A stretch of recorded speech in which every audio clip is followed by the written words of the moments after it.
Hello everyone, my name is Hila Cohen and I'm from the World Food Program Innovation Accelerator. The World Food Program is a United Nations agency and I'm here to present our innovation work. When you think about food delivery, you might be thinking about how to order a meal from your favorite mobile app. When we think about food delivery, we're thinking how to bring food to very complex realities, to countries affected by climate shocks like earthquakes, and to places that deal with conflicts on a daily basis. The challenge of hunger is real. On a daily basis, 1 in 11 people on this planet are going to bed without having enough calories or nutrients on that day. And this is where the United Nations World Food Program comes in. And just one fact, we are actually the 2020 Nobel Peace Prize laureates. I'll just share with you a number of facts on the global operations of WFP. We're a global organization. We operate in more than 80 countries around the world. And on a daily basis, we have a very complex logistics platform. We manage a fleet of 5,000 trucks, 30 ships, and 100 aircrafts to bring food to places that need it the most. We also assist many people around the world with cash contributions so they can buy food for their families in local markets. We also have to address COVID-19. We're providing the logistics capabilities to many organizations that needed our support on the ground. So we're not only distributing food, but also COVID-19 related equipment and needs. Now, we have some good news and bad news to share. On one side, we're seeing that the number of hungry people is slowly declining, even though the world population is growing. But the challenge that we still see is that man-made conflict still will continue to create hunger on this planet. What we think, though, is that maybe through innovation, we'll be able to address part of the challenges linked to global hunger. And also, it's important to mention the Sustainable Development Goals, the SDGs. The SDGs are intended to address the global challenges. We at WFP focus on SDG 2, Zero Hunger, and SDG 17. And I'm sure in this virtual room with me today, there's many people who might have a way to partner with us or share innovation with us to address these challenges. So let me give you a quick introduction to our accelerator, the World Food Program Innovation Accelerator. Our goal is to source, support, and scale high-impact innovations to disrupt hunger. How do we do that? So we have a robust program. We started our activities 5 years ago. And what we do is that we source innovations from around the world, and maybe you'll be the next one to apply to us. We run innovation boot camps. They used to be in person, and now they're virtual. And we also provide funding to startups to run pilots with WFP via our Sprint program. I'll explain just more about that in a second. We also have field hubs in locations like Tanzania, Jordan, South Sudan, and we're just opening one in Nairobi. And we're also run innovation programs for organizations like the Bill and Melinda Gates Foundations and UNFPA. Our projects have a global scope similar to the operations of WFP, and they touch different topics. It could be ag tech innovations, it could be ed tech innovations, and it could be other innovations that improve the lives of smallholder farmers or people that are the poorest on the planet.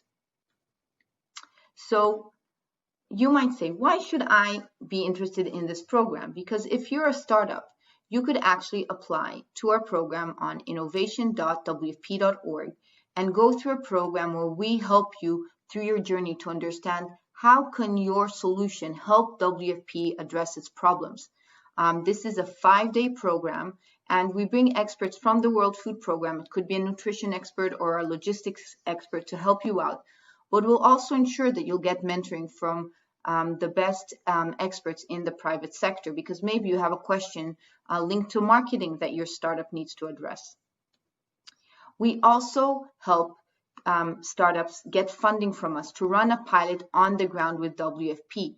So if you come to our bootcamp and we feel that the team has a solution that's relevant for WFP on the ground, and there's the rest of the ingredients are correct for success with WFP, you could have a pilot with WFP in where your innovation solves a problem. So it could be in Tanzania, in Algeria, in Egypt, or in India.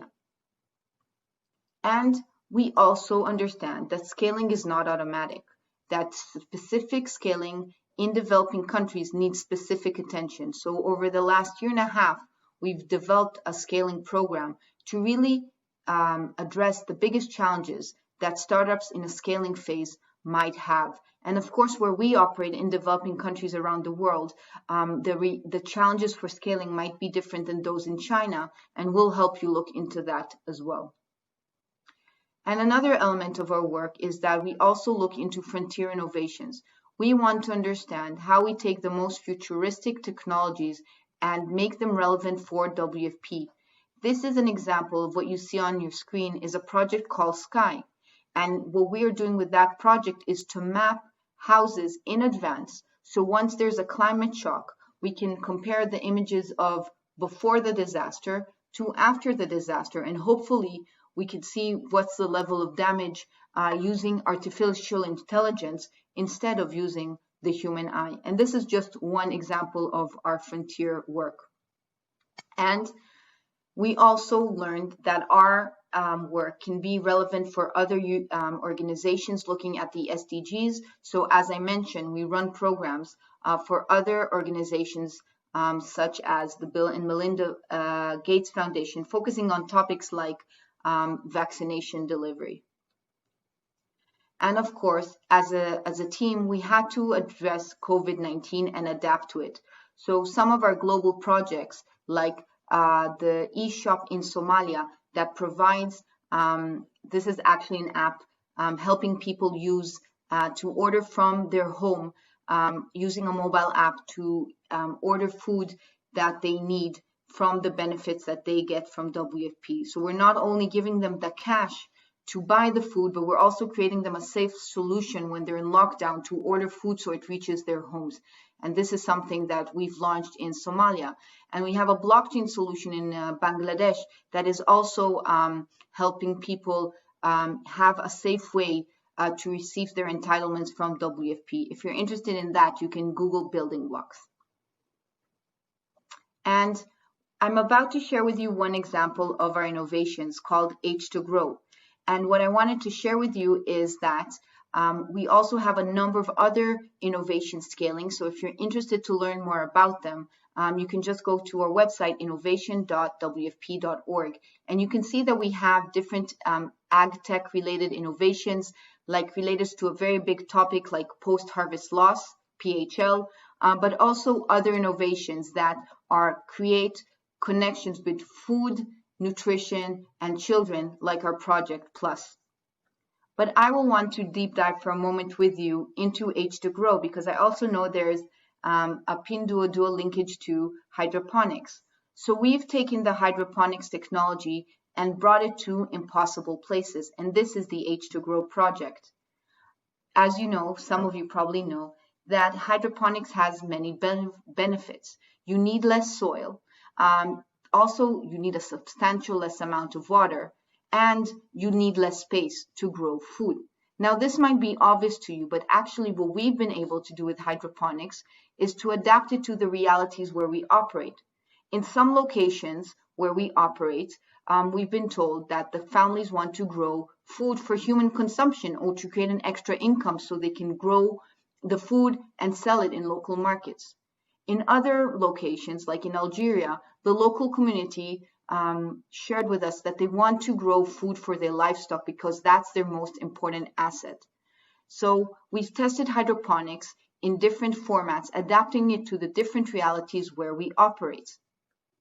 And we even have a case when we went from a very high-tech solution that cost us $40,000. We brought it to the middle of the desert. It had LED lighting, and it was so complex. But what we learned is actually to scale this innovation, we actually need to find local materials. So from a $40,000 solution, we selected a $3,000 solution, and that was made with locally available materials. And these are some lessons learned that we have to share with you, that for us to scale innovations like hydroponics or the H2Grow initiative in locations where we operate, you need locally available materials, that high tech is not always the right solution in developing countries, and you also need data and to talk to the local community to solve the problem that they have. So this is all I had to share with you about the World Food Program and the WFP Innovation Accelerator and our projects.